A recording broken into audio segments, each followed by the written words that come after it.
పరిశుద్ధాత్మ దేవుడే ఈరోజు మనకు అధికారి. ఆయనే మనల్ని నడిపించే నాయకుడు, ఆయన మనల్ని పోషించే పోషకుడు, ఆయన విడుదలనిచ్చే విమోచకుడు, ఆయన ఇంకా పాపం నుండి శాపం నుండి రక్షించే రక్షకుడు ఆయన. ప్రియమైనటువంటి దేవుని సంగమా, మరి ఈరోజు వాక్య భాగంలోనికి వెళ్దాం.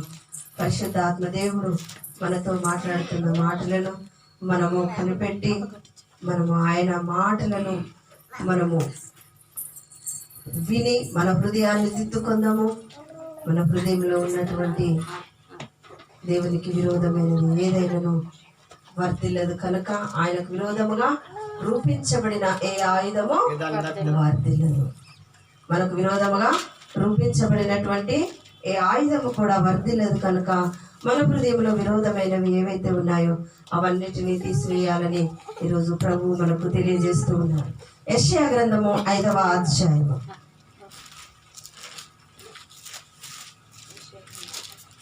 యెషయా గ్రంథము 5వ అధ్యాయము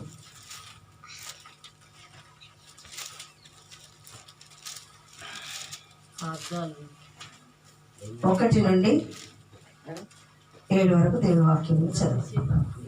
నా ప్రియుని గూర్చి పాడేదను వినుడి, అతని ద్రాక్ష తోటను బట్టి నాకు ఇష్టడైన వాని గూర్చి పాడేదను వినుడి. సత్తువ భూమి గల కొండ మీద నా ప్రియునికి ఒక ద్రాక్ష తోట ఉండెను. ఆయన దానిని బాగుగా త్రవ్వి రాళ్లను ఏరి అందులో శ్రేష్టమైన ద్రాక్ష తీగలను నాటించెను. దాని మధ్యను బూరుజు ఒకటి వేయించి ద్రాక్ష తొట్టిని తొలిపించెను. ద్రాక్ష పండ్లు ఫలింపవలెనని ఎదురు చూచుచుండెను గాని అది కారు ద్రాక్షలు కాచెను. కావున యెరూషలేము నివాసులారా, యూదావారలారా, నా ద్రాక్ష తోట విషయము నాకు న్యాయము తీర్చవలనని మేము వేడుకొనుచున్నాను. నేను నా ద్రాక్ష తోటకు చేసిన దానికంటే మరేమి దానికి చేయగలను? అది ద్రాక్ష పండ్లు కాయునని నేను కనిపెట్టినప్పుడు అది కారు ద్రాక్షలు కాయుటకు కారణమేమి? ఆలోచించుడి. నేను నా ద్రాక్ష తోటకు చేయబోవు కార్యమును మీకు తెలియజెప్పేదను. నేను అది మేసివేయబడినట్లు దాని కంచెను కొట్టివేసేదను. అది త్రొక్కబడినట్లు దాని గోడను పడగొట్టి దాని పాడు చేసేదను. అది శుద్ధి చేయబడదు, పారతో త్రవ్వబడదు. దానిలో గచ్చపొదులను బలురక్కసి చెట్లును బలిసి ఉండును. దాని మీద వర్షింపవలదనే మేఘములకు ఆజ్ఞనిచ్చేదను. ఇశ్రాయేలు వంశము సైన్యములకు అధిపతియగు యెహోవా ద్రాక్ష తోట, యూదా మనుషులు ఆయనకిష్టమైన వనము. ఆయన న్యాయము కావాలనని చూడగా బలత్కారము కనబడెను, నీతి కావాలనని చూడగా రోదనము వినబడెను. ఆమేన్. ప్రియమైనటువంటి దేవుని సంగమా, ఈరోజు దేవుడు మనతో మాట్లాడుతూ ఉన్నారు.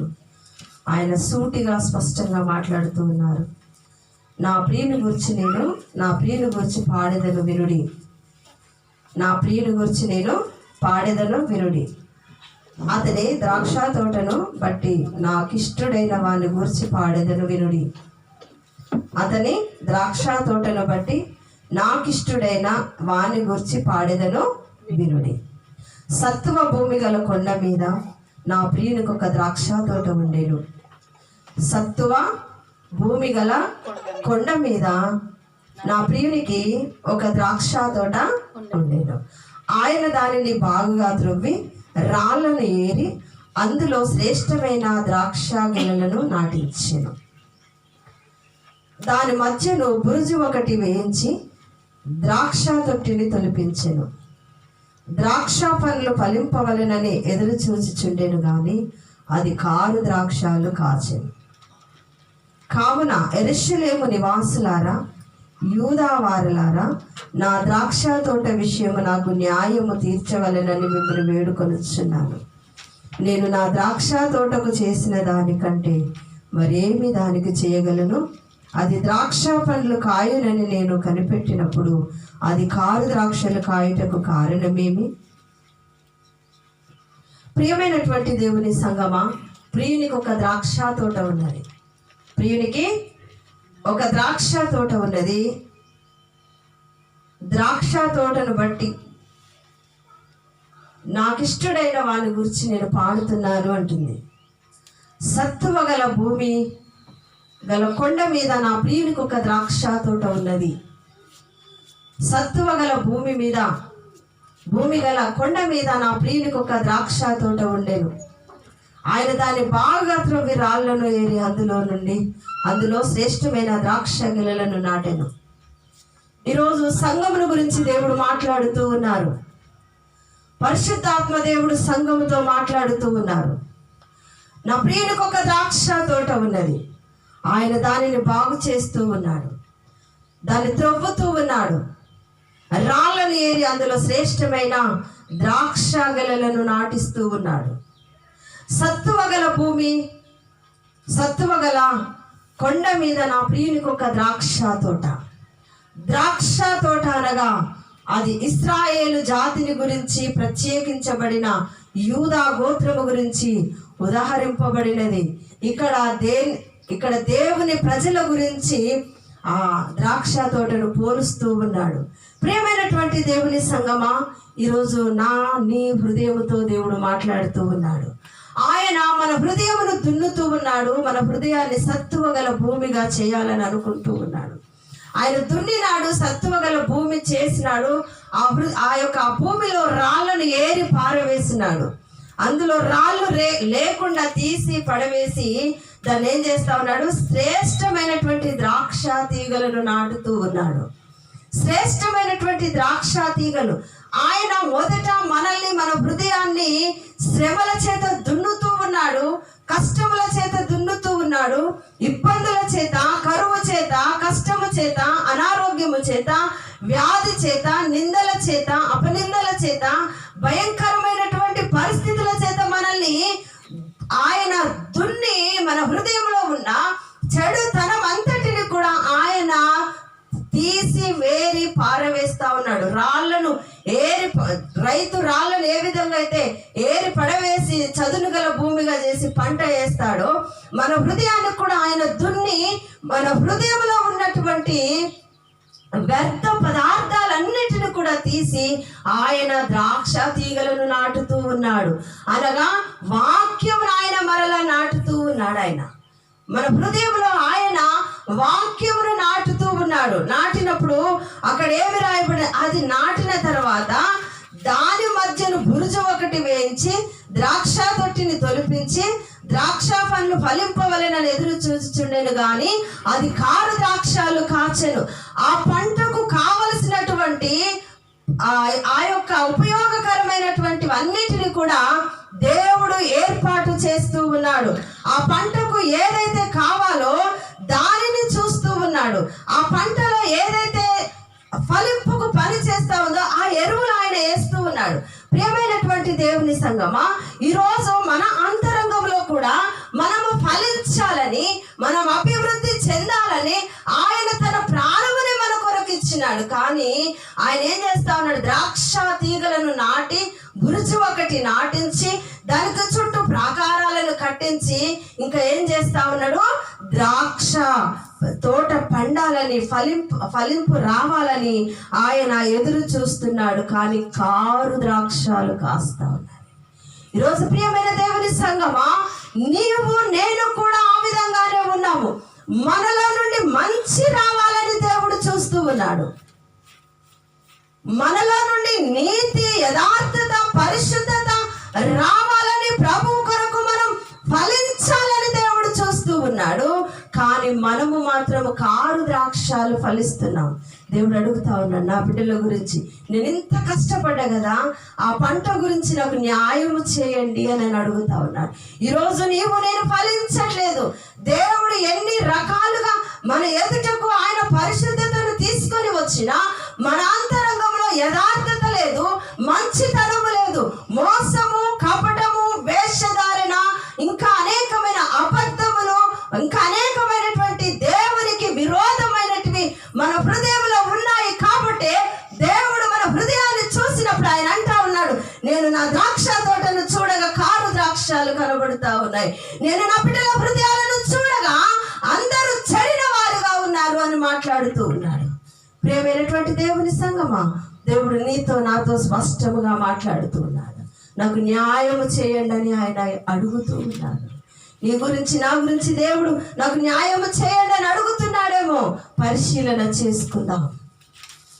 అందరము దైవ భక్తి గల వారముగానే కనబడుతూ ఉంటాము, అందరము దేవుడు ఎరిగిన వారముగానే కనబడుతూ ఉంటాము. కానీ మన అంతరంగంలో కారు ద్రాక్షాలున్నాయి. అందుకే అక్కడ దైవజనులు కూడా ఆకలితో ఉన్నప్పుడు ఎలీషా శిష్యులు అక్కడ వెళ్ళినప్పుడు ఆయన కూర కోసుకొని రండి అన్నప్పుడు వాటి గుణం మెరుగక ఆకుకూరలను పట్టుకొని వచ్చి కూర వండినప్పుడు వాళ్ళు ఏమంటారంటే, దైవజనుడా కూర కుండలో విషం ఉన్నదంట, కూర కుండలో విషం ఉన్నదని కేకలు వేస్తా ఉన్నారు. అంటే గుణం ఎరగక వాళ్ళు చాలా ఆకును ద్రాక్ష ఆకులను కోసుకొని వచ్చినారు, కూరాకులను కొని, కానీ వండినప్పుడు అది విషముగా మార్చబడినది. అందును బట్టి వాళ్ళు అంటున్నారు, దైవజనుడా కూర కుండలో విషం ఉన్నది. ప్రియమైన దేవుని సంగమా, నీ హృదయంలో నా హృదయంలో విషం ఉన్నదేమో, నీ హృదయంలో నా హృదయంలో కపటం ఉన్నదేమో, నీ హృదయంలో నా హృదయంలో మోసం ఉన్నదేమో, ప్రేమించలేని మనస్సున్నదేమో, నటించగలిగిన మనస్సున్నదేమో. దేవుడి ఉదయకాల సమయంలో న్యాయము చేయమంటా ఉన్నాడు. నిన్ను నన్ను చూసి ఆయన ఏడుస్తూ ఉన్నాడు, నిన్ను నన్ను చూసి ఆయన అంగలారుస్తూ ఉన్నాడు. పైకి మనము భక్తి గల వారముగా కనబడుతూ ఉన్నాము, కానీ మనంతరంగంలో కారు ద్రాక్షాలున్నాయి. మనంతరంగంలో దేవునికి విరోధమైన ఫలము ఉన్నది. ప్రియమైన దేవుని బిడ్డ, ఈరోజు దేవుడు మనతో సూటిగా స్పష్టంగా మాట్లాడుతూ ఉన్నాడు. పైకి భక్తి గల వారముగా ఉంటున్నామేమో, ఆయన శక్తి మనలో లేదు, ఆయన ప్రభావము మనలో లేదు, ఆయన నీతి యథార్థత మనలో లేదు. కాబట్టి నేను ఇంత బురుజులు కట్టించి, ఇంత నేను తొట్లను తొలిపించి ద్రాక్ష తోట పండాలని నేను చూస్తే, నేను ఎదురు చూడగా నాకు ఎదురైనది ఏంటిది? కారు ద్రాక్షాలు. నిన్నెంతో శ్రేష్టమైన వాడిగా, నిన్నెంతో శ్రేష్టమైన దానిగా దేవుడు చూడాలనుకుంటున్నాడు. ఏమిస్తూ ఉన్నాము మనము దేవునికి? మనల్ని శ్రేష్టమైన వారముగా, మనల్ని శ్రేష్ఠులుగా ఆయన చూడాలనుకుంటూ ఉన్నాడు, పరిశుద్ధులుగా ఆయన చూడాలనుకుంటున్నాడు. ఆయన మనల్ని చూసినప్పుడు ఆయన సంతోషించాలనుకుంటున్నాడు, ఆనందించాలనుకుంటున్నాడు. కానీ మన అంతరంగము చెడిపోయి ఉంటే, ప్రియమైన దేవుని బిడ్డ, ఆయన ముఖం తిప్పేసుకుంటాడు. నాకు న్యాయం చేయమని అడుగుతూ ఉన్నాడు. నీ హృదయం నా హృదయం ఏ విధంగా ఉంది? మందిరంలో ఉన్నప్పుడు మనము పరిశుద్ధులముగా కనబడతాము, మందిరం బయటికి వెళ్ళగానే మనము లోకములో ఉంటాము. లోకం పూతులు మాట్లాడితే మనం పూతులు మాట్లాడతాం, లోకం అబద్ధం మాట్లాడితే మనం అబద్ధం మాట్లాడతాం, లోకంలో మోసం ఉంటే మనం మోసంలో ఉంటాము. మోసగించే వారితో ఏకీభవిస్తాము, పాపం చేసే వారితో ఏకీభవిస్తాము, పాపం చేసే వారిని బంధించము. వారి ఆలోచన తలంపులను మనం బంధించలేము. ఎందుకు బంధించలేమంటే, కొంతమందిని బంధించగలుగుతాం, కొంతమందిని బంధించలేము. ఎందుకు బంధించలేమంటే, వారికి మనకున్నటువంటి మధ్య రిలేషన్ తెగిపోయిందేమో అని. కానీ దేవుడు అంటూ ఉన్నాడు, నేను ఎదురు చూడగా కారు ద్రాక్షాలు నాకు కనబడుతూ ఉన్నాయి. ప్రియమైనటువంటి దేవుని బిడ్డ, ఈరోజు నీ హృదయంలో ఉన్న కారు ద్రాక్షాలు ఏంటో వాటిని మనము తీసివేయి ప్రభు అని అడగాలి. నీ హృదయాన్ని నా హృదయాన్ని ఏలుతున్నా ఆ కారు ద్రాక్షాలేంటో ప్రభువా నాకు సహాయం చేసి అవన్నిటిని తీసివేయండి ప్రభు అని అడుగుదాం. 3వ వచనం చదవండి. కావున యెరూషలేము నివాసులారా, యూదావారలారా, నా ద్రాక్ష తోట విషయము నాకు న్యాయము తీర్చవలనని మిమ్మల్ని వేడుకొనుచున్నాను. ఆమేన్. కావున యెరూషలేము నివాసులారా, యూదావారలారా, నా ద్రాక్ష తోట విషయము నాకు న్యాయము తీర్చవలనని మిమ్మల్ని వేడుకొనుచున్నాను. మీరే ఇప్పుడు దేవుడికి న్యాయమునిచ్చేది మనమే. ఆయన యూదావారలారా, యెరూషలేము వారలారా, నా ద్రాక్ష తోట గురించి నాకు న్యాయం చేయండి. మీకెన్నో అందించిన నేను, కానీ మీరు కారు ద్రాక్షాలు ఇస్తున్నారు కదా, మీరే నాకు న్యాయము చేయండి అని అడుగుతూ ఉన్నారు దేవుడు. 4వ వచనం. నేను నా ద్రాక్ష తోటకు చేసిన దానికంటే మరేమి దానికి చేయగలను? అది ద్రాక్ష పండ్లు కాయునని నేను కనిపెట్టినప్పుడు అది కారు ద్రాక్షలు కాయుటకు కారణమేమి? ఆలోచించుడి, నేను నా ద్రాక్ష తోటకు చేయబోవు కార్యమును మీకు తెలియజెప్పేదను. నేను అది మేసివేయబడినట్లు దాని కంచెను కొట్టివేసేదను. ఆమేన్. ఇప్పుడు దేవుడు ఏమంటా ఉన్నాడంటే, నేను ఎన్ని చేసినా కూడా కారు ద్రాక్షాలే నాకు కనబడుతూ ఉన్నాయి, ఇక నేను దానికి చేయబోలేదు. నేను ఏం చెప్తున్నానంటే, ఆలోచించుడి, నేను నా ద్రాక్ష తోటకు చేయబో కార్యము మీకు తెలియజెప్పేదను, మీరు నాకు న్యాయము చేయుడి అంటున్నాడు. ఇంకేమంటా ఉన్నాడు? ఆలోచించుడి. నేను నా ద్రాక్ష తోటకు చేయబో కార్యమును మీకు తెలియజెప్పుచున్నాను. ఆయన రాళ్ళను ఏరి పారేసినప్పుడు ఎలా ఉండాలో ఆశించిన దాన్ని చెప్పినాడు. ఇప్పుడు ఆ చేదు కారు ద్రాక్షలు కాస్తున్నప్పుడు దానికి ఏం చేయబోతున్నాడు కూడా చెబుతూ ఉన్నాడు. కాబట్టి ప్రియమైనటువంటి దేవుని సంగమా, దేవుడు మనతో మాట్లాడుతూ ఉన్నాడు. అది ద్రాక్ష పండ్లు కాయునని నేను కనిపెట్టినప్పుడు అది కారు ద్రాక్షాలు కాయుటకు కారణమేమి?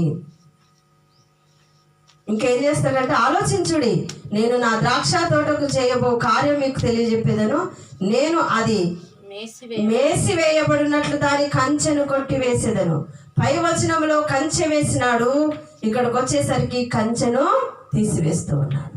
ఒక్కసారి దేవుడు కంచె తీసివేస్తే మన జీవితాలకు అర్థం ఉండదు. ప్రియమైనటువంటి సహోదరి సహోదరుడా, ఆయనే అంటూ ఉన్నాడు, నేను ఇంత ప్రయాసపడినా నేను ఆశించినది నాకు రాలేదు కనుక నేను కంచె తీసేస్తాను, దాన్ని తొక్కడానికి వదిలేస్తాను, మేసివేయబడడానికి వదిలేస్తాను. అది త్రొక్కబడినట్లు దాని గోడలను పడగొట్టి దాన్ని పాడు చేసేదను. అది శుద్ధి చేయబడదు, పారతో త్రవ్వబడదు. దానిలో గచ్చ పొదలను బలురక్కసి చెట్లను బలిసి ఉండను. దాని మీద వర్షింపకుండానట్లు మేఘమునకు ఆజ్ఞాపించెదను. ఇశ్రాయేలు వంశము సైన్యములకు అధిపతి యెహోవా ద్రాక్ష తోట, యూదా మనుషులు ఆయనకిష్టమైన వనము. అయినప్పటికీ ఆయనకిష్టమైన వనమే, కానీ దేవుడు చెప్పినది చేయలేకపోవడాన్ని బట్టి ఆయన కంచె తీసేస్తాం.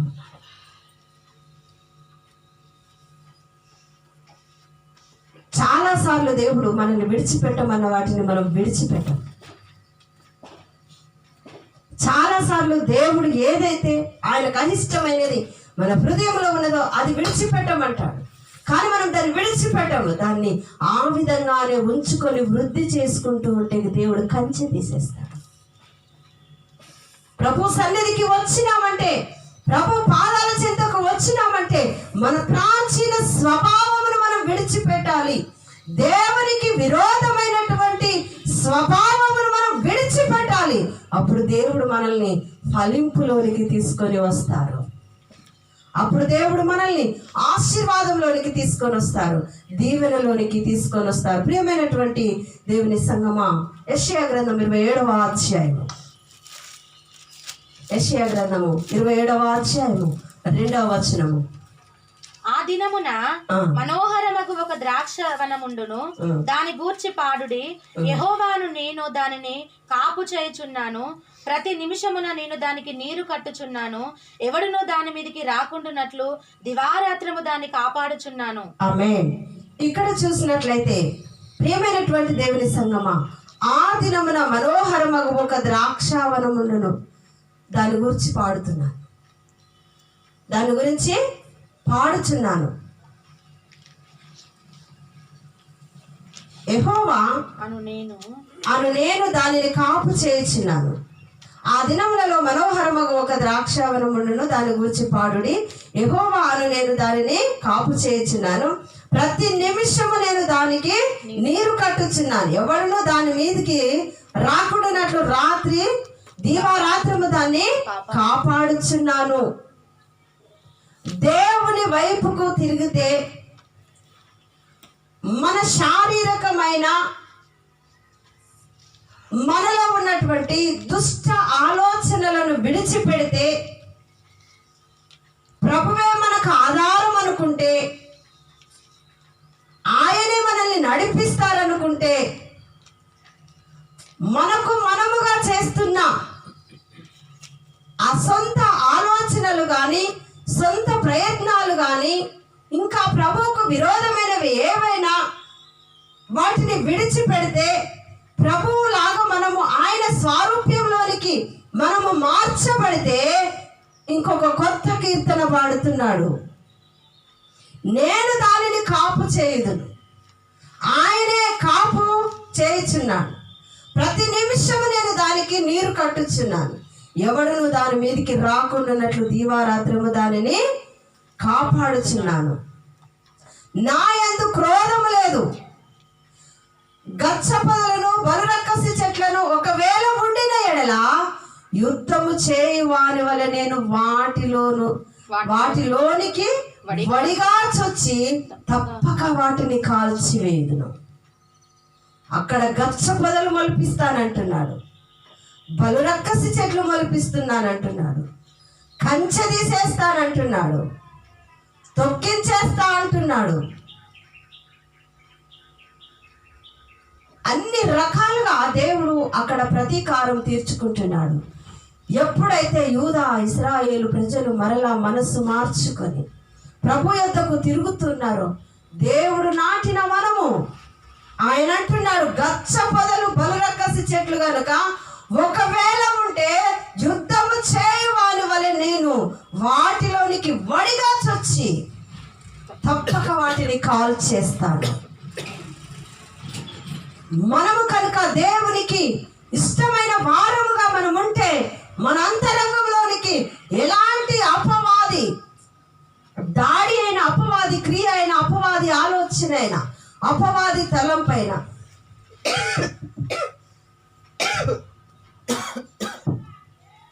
అవి చొచ్చుకొని పోయి మన హృదయాన్ని పాడు చేస్తూ ఉంటే దేవుడు చూసి ఊరుకోడు. యుద్ధము చేయువాని వలె నేను వాటిలోనికి వడిగా చొచ్చుకొని వస్తానంటున్నాడు. తప్పక వాటిని కాల్చివేస్తానంటున్నాడు. దేవునికి విరోధమైనది ఏది ఉన్నా ఆయన వైపుకు మనం మళ్ళితే, ఆయన వైపుకు మనము తిరిగితే, ఆయనను మనము అంగీకరిస్తే, మన మనస్సును ఆయనకు అప్పగిస్తే, ఎలాంటి బలురక్కసి చెట్లైనా, ముండ్ల పొదలైనా, గచ్చ పొదలైనా, ఏవి మన హృదయంలో చేదైనది ఏది మన హృదయంలో మొలిసినా ఆయన యుద్ధము చేయవాని వలె, ఆయన ఎలాగంట యుద్ధం చేయవాని వలె ఆయన వడిగా పరిగెత్తుకుంటూ వచ్చి ఆయన వాటిని తప్పక కాల్చి వేస్తాడు. ఈరోజు నీ కుటుంబంలో సమృద్ధి లేకుండా, ఆశీర్వాదం లేకుండా, దీవెన లేకుండా చేస్తున్న ఏదైనా సరే దేవుడు విడిగా నీ గృహంలోనికి పరిగెత్తుకొని రాబోతా ఉన్నాడు. ఎలాంటి గచ్చ పొదలైనా, ముళ్ళ పొదలైనా, ఎలాంటివైనా నీ హృదయాన్ని దేవునికి ఇస్తే ప్రభు వాటన్నిటిని తొలగించి ఆయనే కాపుగాస్తాడు. దివారాత్రులు ఆయనే నిన్ను, నీ కుటుంబాన్ని కనిపెట్టబోతూ ఉన్నాడు. అయితే యెహోవా నాటిన చేని వలె మనం ఉండాలి. యెహోవా నాటిన ద్రాక్ష తోట వల్ల మనం ఉండాలి. మనల్ని బట్టి ఆయన న్యాయమును తీర్చండి అని అడగకూడదు. కానీ ప్రభువా నేను నీ కోసం ఉన్నానయ్యా అని ఎప్పుడైతే మనము ఆ విధంగా ప్రార్థన చేస్తామో, ప్రభు మన మీదకి వచ్చే శోధనలన్నిటినీ, మన మీదకి వచ్చే యుద్ధ కాలములను, మన మీదకి వచ్చేటువంటి బలహీనతలను, రోగములను, మన మీదకి వచ్చేది ఏదైనా సరే దేవుడు తప్పించడానికి సిద్ధముగా ఉన్నాడు. ఆయన యుద్ధము చేయడానికి సిద్ధముగా ఉన్నాడు.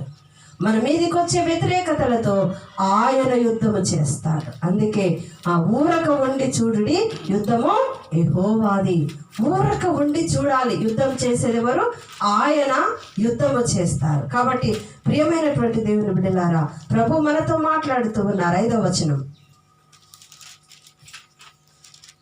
ఈలాగు జరగకుండానట్లు జనులు నన్ను ఆశ్రయింపవలెను, నాతో సమాధాన పడవలెను, వారు నాతో సమాధాన పడవలెను. ప్రియమైనటువంటి దేవుని బిడ్డలారా, మొట్టమొదట మనం ప్రభువుతో సమాధాన పడాలి. ప్రభువుతో సమాధాన పడాలి. 2 సార్లు రాస్తూ ఉన్నాడు. నాతో సమాధాన పడవలెను, వారు నాతో సమాధాన పడవలెను. రాబోవు దినములలో యాకోబు వేరు పారును, ఇశ్రాయేలు చిగుర్చి పోయును. ఇక్కడ ఇశ్రాయేలు గురించి 5వ అధ్యాయంలో రాయబడితే, ఇశ్రాయేలు గురించి 27వ అధ్యాయంలో కూడా రాస్తూ ఉన్నాడు. ఏంటిది? రాబోవు దినములలో యాకోబు వేరు పారును, ఇశ్రాయేలు చిగుర్చి పోయును, వారు భూలోకమును ఫలభరితముగా చేయుదురు. భూలోకమును ఫలభరితముగా, మీ ద్వారా దేవుడు అనేక భూలోకమునే ఫలభరితముగా చేస్తూ ఉన్నారు ఇశ్రాయేలు వంశం, యాకోబు. నిన్ను బట్టి దేవుడు భూమిని ఆశీర్వదించబోతూ ఉన్నాడు.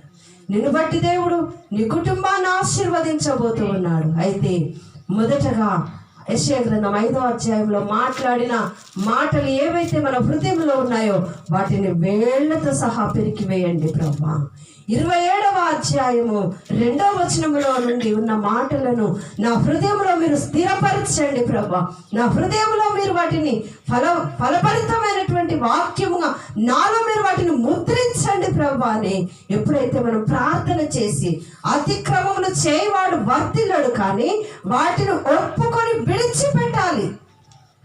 విడిచిపెట్టకుండా ఒప్పుకున్నంత మాత్రాన మనం ఆయన కనికరాన్ని పొందుకోలేము.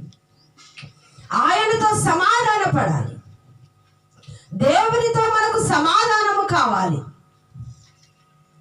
సమాధానం ఉన్నట్లు నటించడము కాదు. మనంతరంగ స్థితి దేవునికి తెలుసు. మనంతరంగము ఎలా ఉంటుందో దేవునికి తెలుసు. కాబట్టి ప్రియమైనటువంటి దేవుని జనమా, దేవుని సంగమా, దేవుడు మనతో మాట్లాడుతూ ఉన్నాడు. ఆయన ద్రాక్ష మనము మంచి ఫలం ఇవ్వాలని చూసినప్పుడు కారు ద్రాక్షాలను ఇచ్చింది. ఆయన తట్టు తిరిగిన తర్వాత దేవుడే దానికి కాపరిగా ఉన్నాడు. ఆ యొక్క ఇశ్రాయేలు జనము చేత భూమి అంతా కూడా ఫలించినట్లు చేసినాడు. ఈరోజు దేవుడు మనతో మాట్లాడుతూ ఉండగా మనము ప్రభు సన్నిధిలో మన అంతరంగ ప్రాచీన స్వభావాన్ని ఒప్పుకొని విడిచిపెడదాం. మనం ఫలించే వారముగా ఉందాం. ఆయనను గూర్చి, ఆయన ద్రాక్షవరమును గురించి పాట పాడినట్లుగా ఆయన మనకు కాపరి అయి ఉన్నాడు.